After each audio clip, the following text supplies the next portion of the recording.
Welcome back to Breakfast Central. The National Parent-Teacher Association of Nigeria, NAPTAN, has appealed to President Bola Tinubu to intervene and do everything possible to prevent petrol price from going up further and out of hand. Speaking to the News Agency of Nigeria, Mr. Adeolu Ogunbanjo, National Deputy President of NAPTAN, said that the appeal was coming following an emergency meeting of the association on Monday in Lagos. Now, let's recall that the oil marketers on Monday had projected an imminent price increase due to naira depreciation against the dollar. According to the marketers, as long as the dollar keeps rising against the naira in the foreign exchange market, the price of fuel in the country will continue to increase. We're joined this morning by Mr. Chinedu Ukadike, who's the National PRO, Independent Petroleum Marketers Association of Nigeria, to tell us more on, give us more details on this. Good morning, Mr. Okadike. Thanks for joining us. Yeah, good morning. How are you? We're very well and hope you're well too. The NAPTAN president, Mr. Ogunbanjo, is calling on the president to give a concession rate at the dollar to petroleum importers.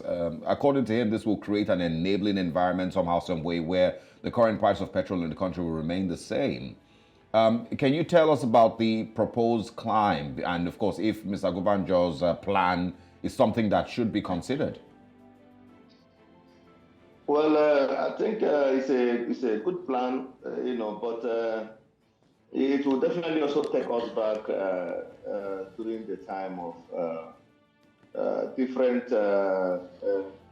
exchange rates, because since the removal of subsidy, government have said that dollar will be purchased on the parallel market. There will be no different rate. It's not only dollar. Some other commodities and articles that are being imported into this country must go on the parallel market. So I think by the time you do that, it means that we also indirectly bring back the subsidy regime, either subsidizing the petroleum product that is being brought in or discounting the dollar for importers. And definitely this will be able to man the issue of removal of subsidy. So government should be able to find a very better way to be able to see how to checkmate that.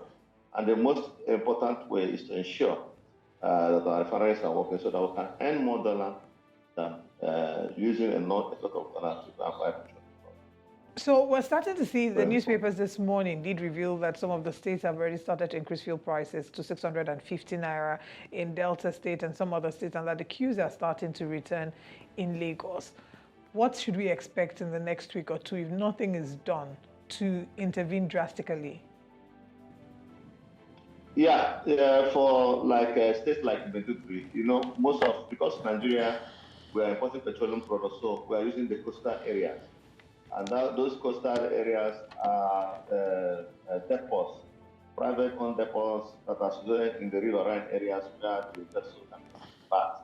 And that's the only source of petroleum products. So the rest will be done with transportation on land.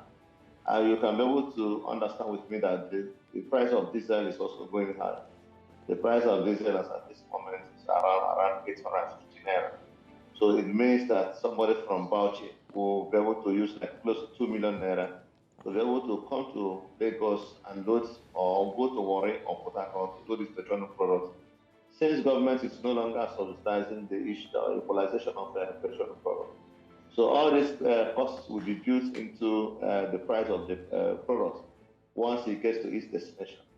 So for states that are very, very close to the riverine area, the cost of transportation will not be too heavy on them because it will just begin the TDs, that's the local states or the local town where the depots who have received this product can be able to dispense with them within a short kilometer. So once you are doing a longer, you know that you have to pay more. And for trucks coming from Brno to Lagos or Warri, you are not expecting to spend anything less than 1.5 million, 1.6 million to transport the truck, to facilitate the truck to go to the private depots at the riverine coastal areas to pick the petroleum product. So it differs. Once those in Lagos might enjoy around 600 naira. Those in Port Harcourt will also enjoy around 600 naira. Those in Warri will also enjoy around 600 naira. But those that are in the hinterland and dry areas we'll be seeing petroleum products at 650, even 700 if care is not taken.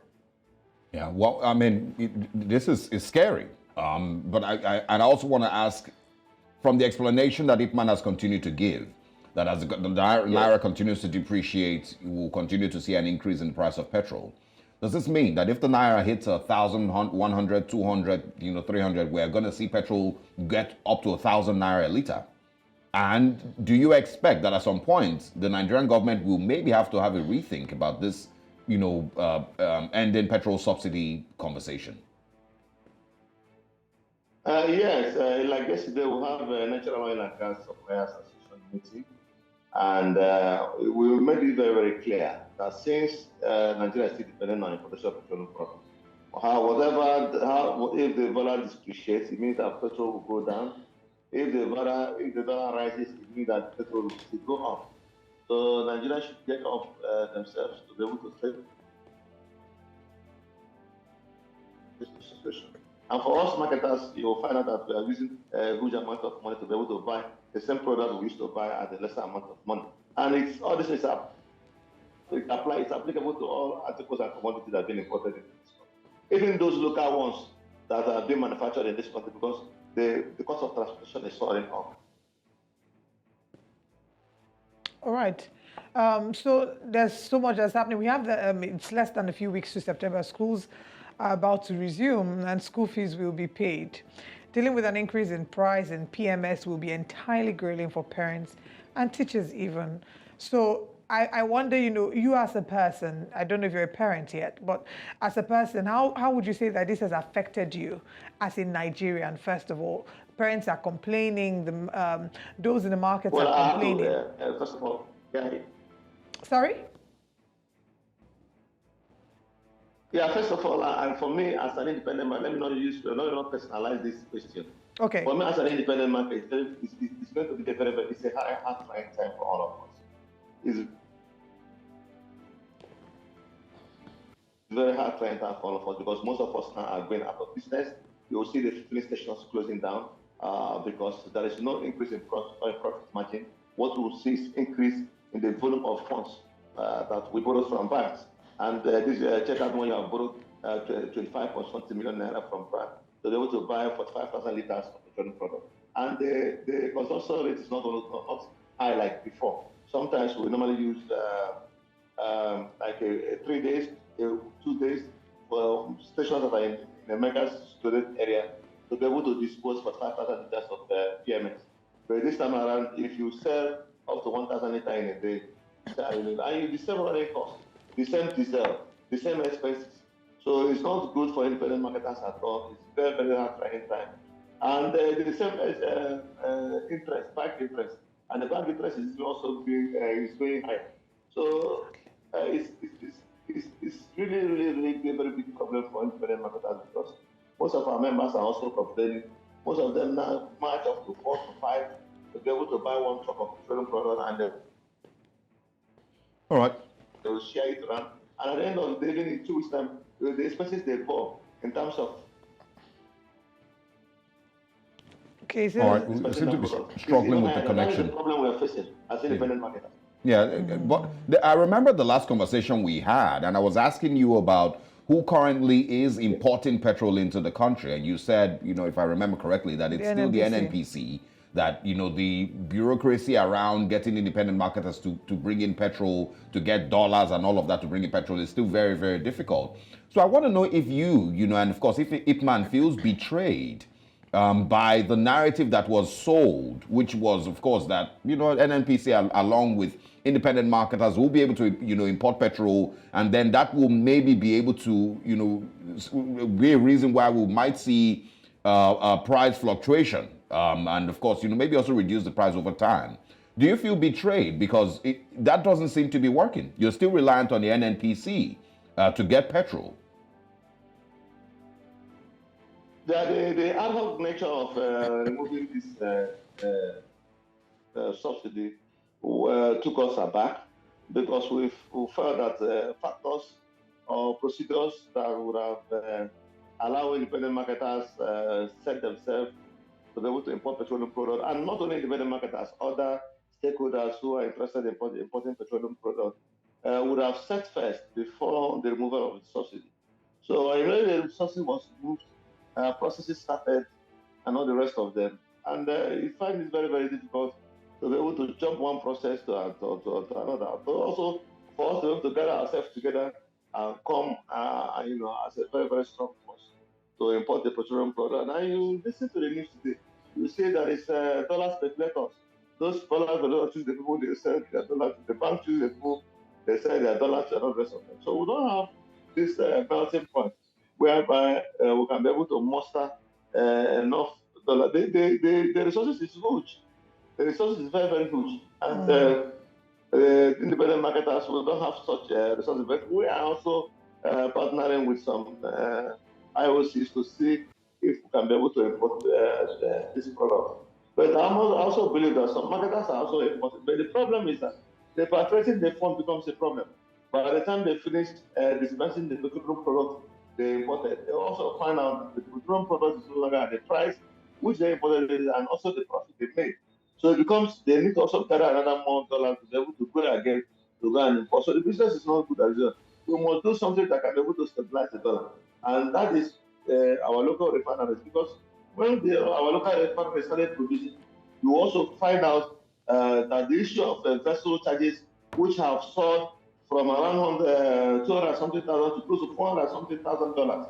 So it's not easy. Only that when the nation saved that by manufacturing locally here, by allowing our refineries to work, we find that the price of petroleum products will go down.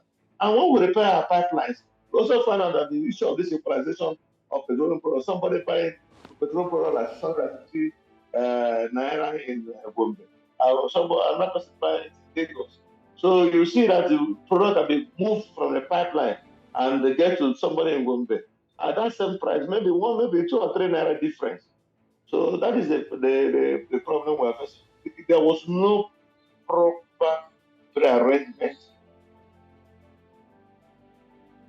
of this subsidy removal before the president just removed it.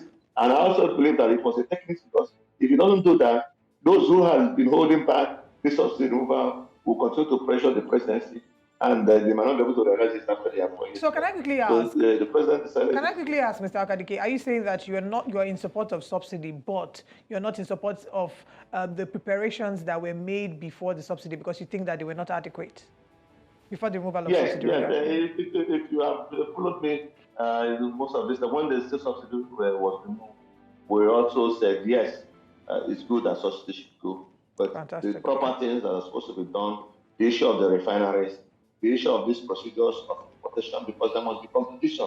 When you allow only NNPCL to import petroleum products into this country and they are being monopolistic, we are still returning to the same regime of them setting enough price, because once NNPC sets price, you see other independent marketers and major marketers, they will also set their price to that of NNPs. And even today, as I'm talking to you, they say they're not going to increase price and they're going to still continue to sell petroleum product at the price. But the dollar has changed. So somebody is not being transparent about this issue. If the dollar has changed from 750 and now the dollar is around 850 in the foreign market or 890 in the foreign market, it's natural that the price of petroleum product should also change because that is the purchasing power. So you cannot tell me that the dollar was 750 and you are selling petroleum product at 600 naira or 610. And if you continue to sell it even when the dollar is 899. All right, Mr. Okadike, I'm not sure if you can hear us. We seem to be struggling with the connection with you. Of course, the conversation is centered mostly around the likely increase of petrol price. Once again in Nigeria, we've moved from just about 165 naira to currently buying petrol hovering around 600 naira a litre. And there are fears that it might go even as high as 750 or even higher with the continuous depreciation of the value of the naira. Mr. Okadike, I want you to speak on what happens next with IPMAN. What happens next in the sense that, like you said, the NNPC is still the one that is solely importing petrol. Independent marketers have not been able to gain access to foreign currency in order to import petrol. Is there ways that IPMAN can convince the Nigerian government to, create some pathway through which they can, be able to import petrol and not, of course, continue the same system that we've dealt with for decades, where the NNPC is still solely responsible for importation and, of course, being the one that dictates the price. Can Ipman, be more convincing to the Tinubu administration? Yeah, like I told you in our former discussion that when Mr. President was campaigning, he invited Ipman, and we had a very warm discussion with him. And he was very, very affirmative. He said a subsidy must go. He knows how to do it, and he's going to use all his wealth of knowledge in terms of business assistance to be able to ensure that subsidy goes, and Nigerians will feel it so much. But now you will find out that things are no longer the same. A lot of things were short. What we have now, the country is nosediving to a serious inflection. It's not only petroleum products. Well, let's talk about other products. It's not only petroleum products. Flight tickets to Abuja that is almost 100,000 naira. And domestic transportation is almost 15,000 naira from the airport to wherever you're going inside. So everything is almost foodstuff and all the rest of them are almost increasing rapidly, and there's serious galloping inflation. So it's not about Ipman, it's not about the Nigerians and what we can be able to do for ourselves. So I also believe that with that kind of discussion, the president would have given, allowed some time to be able to still interface with stakeholders and find out the best way to go about this issue, or be able to do it quarterly, a gradual process, while we are innovating on finding ways to be able to tackle the inflation aspect of it, the dollar-driven crisis, and all the rest of them. We can, by the time we'll be able to find out a very palatable way whereby Nigerians who felt this suffering. You can also find out that a lot of people are agitating in so many quarters, not only me. And as a person like you, it's not easy. The school fees is there, it's soaring up, the dormitory fees also soaring up, and all the rest of them. And there is something that nobody can be able to help us for now. But because of what CBN is saying that they are going to clamp down on those dollar speculators, well, if that arrangement coming fine and be able to better the use of Nigeria, I don't know how it's going to. I don't know how it's going to. I don't know how it's going to help. But I also know that the fuel consumption is staying, and we must do something drastic to be able to ensure that this daily consumption of petroleum products, we must find a way to resolve it once and for all. Right, we must. We'll continue to face this situation. Mr. Okadike, thank you so much for your time with us this morning. We do hope that when you join us again, it will be to share some good news, and that would start to see some form of intervention that would lead to reduction in the pump price of petrol. Thank you for your time with us. Thank you. It's I mean, to be honest, I struggle to understand or to, imagine how Nigerians will deal with a continuous increase in the price of petrol. Let's talk about how Nigerians are even dealing with the increase in price. Yeah. Right now, it's a huge struggle. 120% increase is no mean feat. It does seem that people are struggling to live. It's way more than 120% increase. Right. It's way more. Way more, yes, exactly. Okay, yeah, we used to be at 570, 580. Yeah, that's true. That's true. It's currently crossing 600. That's and way of course more. it might So get it's up more to than 200. Now. Wow. It is insane. And for me, this really is a straight 300, 400% increase in the cost of living generally, because the price of transportation across the country will increase. And that means the cost of, doing business, cost of feeding, cost of everything is going to increase. Cost of living. And for every single person, there almost is no longer a middle class in Nigeria. It's either you are, on the top, or you're at the bottom completely. Everyone is struggling to either make more money to survive. If you used to spend, 20,000 naira a month, in the past to fuel your tank and to buy petrol. If your initial transportation cost used to be, to enter public transportation, maybe, 3,000 naira a month. Now it's going to be getting up to 25,000 naira a month. And you don't have it. And you don't even have a salary. Exactly. Your pay hasn't increased. In some cases, you have not even been paid. Yeah. If you used to spend 20,000 naira a month to fuel your tank and drive around, the city, now you'll be spending about 100,000 naira a month, 80 to 100,000 naira a month, which is completely insane for the average Nigerian, because once again, salaries have not been increased. people are going to become more desperate for survival. And it is simply survival. This is not luxury. We're not talking about luxury now. We're talking about simply survival. Because you buy petrol, you pay utility bills, you would feed yourself, you will, take care of your family, you would clothe yourself. Simple survival is and what now, Nigerians are going to be what we're fighting saying with. is that the rate of crime will increase. It has already increased. I was having a conversation with someone yesterday who was saying that they had finished a production, say around 8 p.m., 9 p.m., and then one of the team members wouldn't go home because he says that on the way now, the robberies have increased. People breaking into cars, stealing things from people, stealing even their cars. So it's just a really, unfortunately, sensitive time. Scary. People It's are scary. trying to survive, and people will do anything to survive. And this is what makes it even more of a slap in the face of Nigerians, because while we're having these conversations about how tough it is They're sending for prayers every to Nigerians, emails. we're having a Senate president talking about sending alerts for holidays. We're having stories of 70 billion naira for cars or 40 billion naira for cars. We're having conversations, or there was some allegation yesterday about him spending 1 billion naira on SUVs.